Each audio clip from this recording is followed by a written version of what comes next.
ভালো করে দেখুন স্বার্থপর লোভী ছলনাময়ী মেয়েদের ভালোবাসার চরিত্র। এই ভিডিওটা প্রথম থেকে শেষ পর্যন্ত দেখুন, আপনাদের ভালো লাগবে। আর এই জাতীয় ভিডিও পেতে আমার ইউটিউব চ্যানেল @নবারুণ31 এই চ্যানেলটি সাবস্ক্রাইব করুন। সঙ্গে থাকুন, পাশে থাকুন। নমস্কার। এসো, এই হচ্ছে আমার ঘর। যাও গিয়ে চেঞ্জ করে নাও। কতক্ষণ আর শাড়ি পরে থাকবে? যাও। কি? এইটা তোমার ঘর? ইয়ার্কি মারছো তুমি আমার সাথে? দেখো ইয়ার্কি মেরো না, চলো তোমার বাড়ি। কুসুম, এটাই আমার ঘর, চলো ভেতরে চলে এসো। আরে কি বলছো এটা তুমি? এটা তোমার ঘর মানে? দেখো আমার সাথে ইয়ার্কি মেরো না, সাথে আমার একটা বান্ধবী এসেছে, ও কি ভাববে? চলো তুমি তাড়াতাড়ি। কি রে, তোর বরের নাকি এতগুলো বিল্ডিং, এতগুলো ফ্ল্যাট, আর শেষমেশ কিনা এই ভাঙা ঘর? তাও আবার এটা পুরোপুরি ঘরও না। কিভাবে থাকবি তুই? দেখ ও ইয়ার্কি মারছে, দেখো ইয়ার্কি মেরো না আমার সাথে, চলো না তোমার বাড়িতে প্লিজ। আরে আমি ইয়ার্কি কেন মারতে যাবো? এটা কি ইয়ার্কি মারার সময়? সবে তোমাকে বিয়ে করে নিয়ে এলাম, তুমি এখন চেঞ্জ করবে, রিল্যাক্স করবে। দেখো কলকাতার বুকে আমি এইটুকুই করতে পেরেছি, এর থেকে তো বেশি পারিনি। দেখো তোমার যদি এখন এটা ছোট মনে হয়, আপাতত এখানে থাকো 5-6 বছর, তারপরে বাড়ি করা যাবে এখানে। কি 5-6 বছর? আমি এখানে 5 মিনিট থাকতে পারবো না। 5-6 বছর তো দূরের কথা। তুমি আমাকে বললে তোমার বাড়ি আছে, গাড়ি আছে, ভিলা আছে, কত কিছু আছে, আর কত কিছু তুমি আমাকে বললে। এখন বলছো এই কুড়ে ঘরটায় আমায় থাকতে? এই জন্য বলেছিলাম বিয়েটা করার আগে একটু দেখে শুনে বিয়ে কর। তোর বাবা তো ইঞ্জিনিয়ারকে ঠিক করেছিল, কিন্তু তোর তো বিজনেসম্যান পছন্দ। নে এবার থাক এই ভাঙা বাড়িতে। আমি কি করে বুঝবো? এই লোকটা এতদিন ধরে আমাকে মিথ্যে কথা বলে গেছে। তুমি আমায় এত কিছু বলার পরও এইখানে এনে রাখবে? হায় ভগবান, আমার পুরো কপালটাই পুড়ে গেল।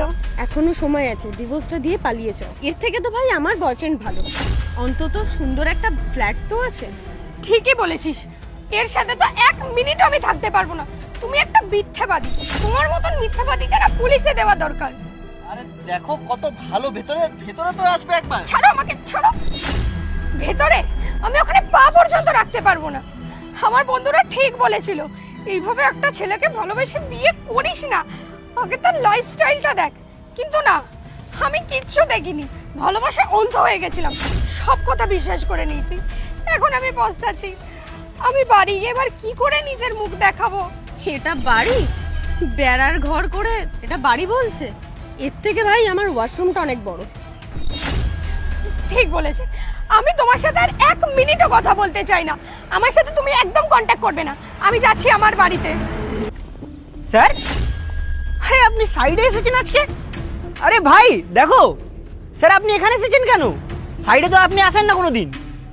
আরে দিদি ভাই, আপনি স্যারের সাথে এখানে? ওয়েট, সাইডে এসেছেন মানে? এটাই তো এর ঘর, এখানেই তো থাকে। আরে এটা স্যারের ঘর হতে যাবে কেন? এটা তো লেবার রুম, সবাই থাকে এখানে কাজবাজ করে। ওই দেখুন স্যারের প্রজেক্ট হচ্ছে নতুন, তাই তো স্যার এসেছেন সাইডে। তাই তো স্যার? না তাই না, আসলে আজকে এখানে এসেছি অন্য কারণে। সাইট ভিজিট করার আমার প্রয়োজন আছে, তোমার মতো লোক থাকলে কাজ এমনিই হবে, কিন্তু ঘরের কাজটা তো আমাকে দেখতে হবে। আর সেই কারণেই ওকে এখানে নিয়ে এসেছি। ও আমার গাড়ি বাড়ি বাংলো সব দেখে আমাকে বিয়ে করতে রাজি হয়েছিল। আর আজকে ওর মুখোশ খুলে পড়ে গেছে। আর ম্যাডাম, হ্যাঁ, কারোর ড্রেস দেখে না কাউকে জাজ করবেন না। আর হ্যাঁ ম্যাডাম, আপনি বললেন না আপনার বাথরুমটা এর থেকে বড় হতে পারে, আপনার বাথরুমটা এর থেকে বড় হতে পারে, কিন্তু এর মধ্যে যে মানুষগুলো সারাদিন কাজকর্ম করে খেটে এসে থাকে না, তাদের মনগুলো আপনাদের মনের থেকে অনেক বেশি বড়। দেখো দেখো শুভ, এটা একটা মিসআন্ডারস্ট্যান্ডিং, তুমি তো বুঝতে পারছো না। কিছু মান না, আমি সব বুঝে গেছি। এটা কোনো মিসআন্ডারস্ট্যান্ডিং না, তোমার আসল চেহারাটা আমার সামনে চলে এসেছে। অনেকেই বলেছিল শুভ একবার চেক করে নে, চেক করার জন্যই তোমাকে এখানে নিয়ে এসেছিলাম। তোমার আসল পরীক্ষা এটাই ছিল। এটা একটা মিসআন্ডারস্ট্যান্ডিং। দেখো আমি একজনকে বিয়ে করেছি, তার যদি লাইফে কিছু নাই থাকে, আমি কি করে থাকবো তার সাথে? আরে ভালোবাসা থাকলে তার সাথে সারা জীবন এমনিই থাকা যায়, তার কিছু থাকতে হয় না। যাকে ভালোবাসবে তাকে মেন্টালি সাপোর্ট দিতে হবে শুধু, সে দেখবে তোমার জন্য সমস্ত কিছু করে দেবে। আর তোমার বান্ধবী বললো না ডিভোর্স দিয়ে দে, ম্যাডাম সেটার প্রয়োজন হবে না, কারণ আমাদের কোর্ট ম্যারেজ হয়নি। শুভ, এটা একটা মিসআন্ডারস্ট্যান্ডিং। বাস, আমি বেশি কথা শুনতে চাইছি না, এটাই এখানে শেষ করো। তো আমি তোমার মুখ আর নেক্সট টাইম দেখতে চাই না। এই চলো, কি আছে দেখো একটু। শুভ,